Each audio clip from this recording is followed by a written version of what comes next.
Достар, осыдан 2 күн бұрын Путин баспасөз маслихатының барысында бір тек қана шындықты айтты. Қазақстан орыс тілді азаматтардың мекені деп. Шынымен солай. Мойындау керек. Шынымен біз орыс тілді мемлекетпіз. Ол енді әрқайсымыздың кінәміз деп білемін.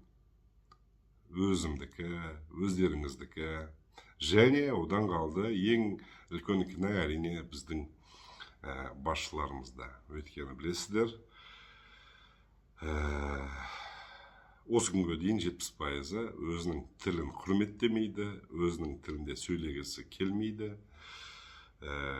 Сол Ресейдің ықпалында қала бергісі келетін біздің билігіміз бар. Сондықтан оны мойындауымыз керек.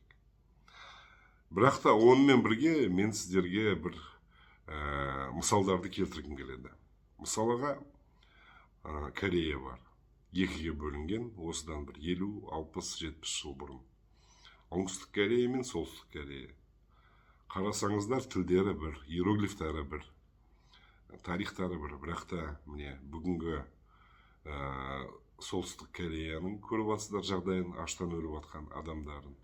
Және Оңтүстік Корея. Біздің мысалға өзіміздің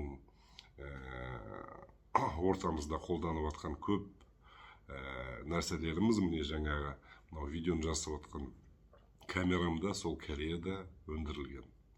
Сондықтан тіліміз Ресеймен бір болсақ та, бірақ та тағдырымыз бір деген ол далбаса деп ойлаймын. Жуырда ғана білесіздер, Ресей кәдімгі бір ультиматум жасады ақш-қа және НАТО-ға.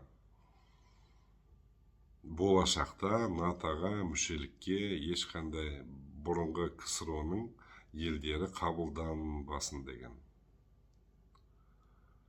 Бұл не деген сөз? Бұл деген ол Қазақстанды болсын, Өзбекстанды болсын, Гүржістанды болсын, Украина мен Беларусь болсын, оларды жеке мемлекет, тәуелсіз мемлекет ретінде қабылдамайтыны Путин мырзаның.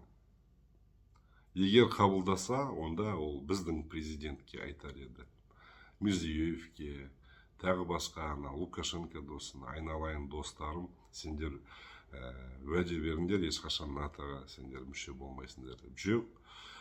Ол ешкімнен сұрамастан, ол тек қана сол ақш-тың президенті мен Европа басшыларына ультиматум жасағанда сондай талап қойып отыр. Сондықтан мен ойлаймын, жалпы Ресейдің бүгінгі билігі әбден миы шайқалған, әбден миы ауысқан.